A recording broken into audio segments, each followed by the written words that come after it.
Hello મિત્રો, શેરબજારની વાતોમાં મિત્રો કાલે બજાર લોબો ઘટાડો કે લોબો વધારો નહોતો, સપાટ ચાલી રહ્યું હતું. કાલે એફઆઈઆઈ 2377 કરોડની વેચવાલી કરી. આપણા ઘરેલું ફંડો 3317 કરોડની ખરીદારી કરી. ઇન્ડેક્સ ફ્યુચરમાં એફઆઈએ 1796 કરોડની વેચવાલી કરી, પણ સ્ટોક ફ્યુચરમાં એફઆઈઆઈએ 3140 કરોડની ખરીદારી કરી. બજાર ધમધમાટ આગળ વધવાનું છે. એના ઘણા કારણો છે. એનું કારણ છે કે અમેરિકામાં ડોનાલ્ડ ટ્રમ્પ શાસન જાન્યુઆરીમાં સંભાળી લેવાના છે અને અમેરિકામાં એક વખત ફરી તેજી થવાની છે અને એની અસર આપણા ગ્લોબલ માર્કેટ એટલે કે ભારતમાં પણ થવાની છે. આજે ગિફ્ટ નિફ્ટી 23,931 ઉપર ચાલી રહ્યો છે, સામાન્ય વધારો છે અને આજે 5 કંપનીઓનું લિસ્ટિંગ છે. મિત્રો, દમદાર લિસ્ટિંગ 5 કંપનીઓનું થવાનું છે અને 5 કંપનીઓમાંથી 3 કંપનીઓના આઈપીઓ ભર્યા હતા, પરંતુ એકે લાગ્યો નથી. હવે આજે આપણે એક કંપનીની વાત કરવી છે. કંપની બોનસ આપવાની છે, શેર પ્રિન્ટ કરવાની છે, દમદાર કંપની છે, લાંબા સમયમાં સારામાં સારું રિટર્ન આપી શકે એવી કંપની છે. પરંતુ થોડીક વાત કરી દો.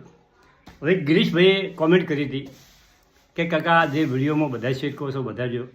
મિત્રો, વિડીયોમાં તમે જે સાંભળો છો એ બધા શેર તમે ખરીદવાના નથી અને હું જે વિડીયોમાં શેર બોલું છું એ બધા હું પણ ખરીદવાનો નથી. મિત્રો, જે માણસોને જેવો રસ હોય એવા વિડીયા બધા જોતા હોય છે અને મારા બધા દર્શકોને બધાને શેર માર્કેટમાં રસ છે એ જ મારા વિડીયો જોવે છે. પરંતુ આ બધા શેરની માહિતીઓ હોય છે. તમે માહિતીઓ રાખી શકો છો, વોચ લિસ્ટમાં રાખી શકો છો. તમે વિડીયો જોશો તો તમારે નવી કંપનીઓ વિશે જાણવા મળશે અને તમારા નોલેજમાં વધારો થશે. એના માટે આ બધી કંપનીઓના નામ હોય છે. આમાંથી કોઈ ચુનંદા કંપની તમને ગમતી હોય તો જ તમારે ઇન્વેસ્ટ કરવાનું છે. બધી કંપનીમાં કોઈ ઇન્વેસ્ટ કરી શકતું નથી અને એટલું બધું હું પણ ઇન્વેસ્ટ કરી શકતો નથી. મિત્રો, હું જે વિડીયોની આપણે વાત કરીએ, જે કંપનીની આપણે વાત કરીએ, એ કંપનીઓ બધી તો કોઈ ખરીદી શકવાનું નથી. તમારે વોચ લિસ્ટમાં રાખવાની છે. તમારે ગમે તો જ તમારે એમાં આગળ વધવાનું છે. તમારે રિસર્ચ કરવાનું છે. હવે આપણે મુદ્દાની વાત ઉપર છીએ. મિત્રો, આપણે ગુજરાતની 3-4 કહેવતો છે એને શેર બજારમાં સમજીએ કે નાણાં વગરનો નાથીઓ નાણે ના થાલા. તમારી પાસે પૈસા આવશે તો લોકો તમને માનથી વટભેર શેઠ નાનાલાલ તરીકે બોલાવશે અને પૈસા ન હોય તો નાથીઓ તરીકે કહેશે. પૈસા કમાવા ખૂબ જરૂરિયાત હોય. મિત્રો, દરેક જગ્યાએ ધારો કે તમે ધંધો કરતા હો, ગમે તે કરતા હો, તમારે પૈસા આ જીવનમાં કમાવા એ જ ખૂબ મહત્ત્વનું હોય છે અને પૈસો કમાવવો ખૂબ જરૂરી છે. ઉતાવળે ઊંબા ના પાકે. લોંગ ટાઈમ ઇન્વેસ્ટર ખૂબ જરૂરી છે. મિત્રો, ઉતાવળ કરવાથી પૈસા બનતા નથી અને ઘણી વખત ફસાઈ જવું પડે છે. સારી કંપનીમાં જો તમે હોલ્ડિંગ લીધું હોય, તમે શેર ખરીદ્યા હોય અને કંપની સારી હોય તો તમારે એમાં સમય આપવો પડે. ટીમ્પે સરોવર બને. મિત્રો, રેગ્યુલર ઇન્વેસ્ટમેન્ટ કરો. તમે એસઆઈપી કરો, રેગ્યુલર તમે કરશો તો તમારી વેલ્થમાં સતત વધારો થતો રહેશે. કેવળ ત્રીજો ભાઈ કરકસર, ખોટા ખર્ચા મત કરો.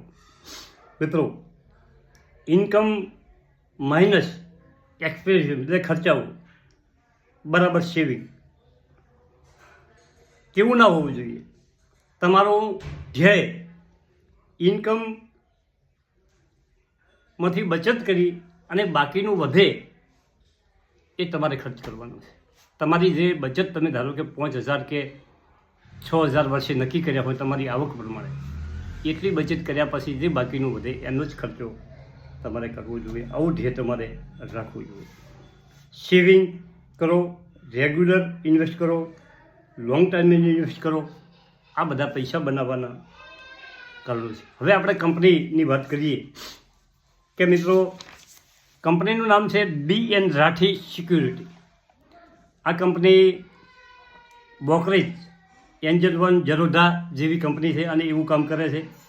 અને company online KYC, web trading, mobile trading, આ બધે મ્યુચ્યુઅલ ફંડ, આમાં આ બધી કંપની કોમ કરતી હોય છે. જોરદાર કંપની છે અને કંપનીના ફંડામેન્ટ પણ એકદમ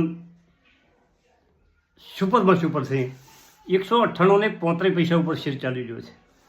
52 વીક લો 38 રૂપિયા 50 પૈસા છે અને 52 week high 219. Market cap 203 crore છે. એકદમ નાની કંપની છે. આવી કંપનીઓમાં રોકાણ કરવું, થોડું રોકાણ કરવું જોઈએ.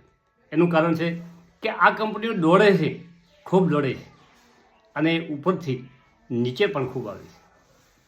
પણ આ કંપનીમાં ખાસ વિશેષતા શું છે એની પણ આપણે વાત કરવાની છે. EPS 15 છે, PA 13 છે અને બુક વેલ્યુ 38 છે, PB પોસ્ટ છે. ડિવિડન્ડ નાની કંપની છે, 203 કરોડનું માર્કેટ કેપ છે, પણ 0% કંપની ડિવિડન્ડ આપે છે. ફેસ વેલ્યુ 10 રૂપિયા અને કંપનીએ રિટર્ન 6 મહિનામાં 50% અને 1 વર્ષમાં 111% અને 5 વર્ષમાં 1361% રિટર્ન આપ્યું છે કંપની. મિત્રો, હવે કંપનીની વોલ્યુમની વાત કરા તો 50 લાખ શેરનું દરરોજ વોલ્યુમ થાય છે ઓછા વધતું અને 70% ડિલિવરી ઉઠાવવામાં આવે છે. હવે 2020માં કંપનીએ 23 કરોડનું વેચાણ કર્યું હતું, 21 કરોડનું 2021માં 29 કરોડ, 22માં 38 કરોડ, 23માં 40 કરોડ અને 24માં 47 કરોડ. સતત આંકડા વધ્યા જાય છે. નફો 2020માં 1 કરોડ, 2021માં 3 કરોડ, 2022માં 5 કરોડ, 2023માં 7 કરોડ અને 2024માં 10 કરોડ કંપનીએ નફો કર્યો છે. હવે કંપનીની વાત કરીએ તો કંપનીનું હોલ્ડિંગમાં 47.61% હોલ્ડિંગ પ્રમોટર પાસે છે અને 52.39% હોલ્ડિંગ પબ્લિક પાસે છે. હવે જે પબ્લિકનું હોલ્ડિંગ 52% છે એમાંથી પ્રિયાંક દર્શનભાઈ દેસાઈ 9%નું છે, દર્શન P દેસાઈ 9.2%, મહેન્દ્ર સિંહ ગઢલાલ 3.4% અને અમિત રાઠી 1.12%. ટોટલ 6 થી 7 જણાનું હોલ્ડિંગ આ કંપનીમાં 37% છે. હવે જે પબ્લિકનું હોલ્ડિંગ 52% છે એમાંથી 37 બાદ કરો તો 15% હોલ્ડિંગ જ બીજા ઇન્વેસ્ટરો પાસે છે. એટલે મોટા જે માણસો છે એ મોટું હોલ્ડિંગ ઓમાં રાખીને બેઠા છે. હવે કંપનીની બેલેન્સ શીટની વાત કરીએ તો શેર કેપિટલ 10 કરોડ છે અને ફેસ વેલ્યુ 10 છે એટલે 1 કરોડ શેર બહાર પડેલ છે. કંપનીનું રિઝર્વ 52 કરોડ છે. કંપનીની ફિક્સ એસેટ 3 કરોડ છે.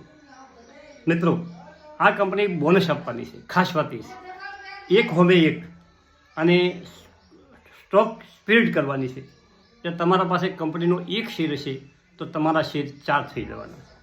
મિત્રો, આ કંપની તમે ફોક્સમાં રાખો અને ટૂંકા સમયમાં 4 ડિસેમ્બરે કંપનીએ કોની જાહેરાત કરી હતી કે ભાઈ અમે આ રીતે કરવાના છે. તમે જોઈ શકો છો મની કંટ્રોલ સ્કેનરમાં કે કોઈ પણ બીજું ગૂગલમાં તપાસ કરી શકો છો.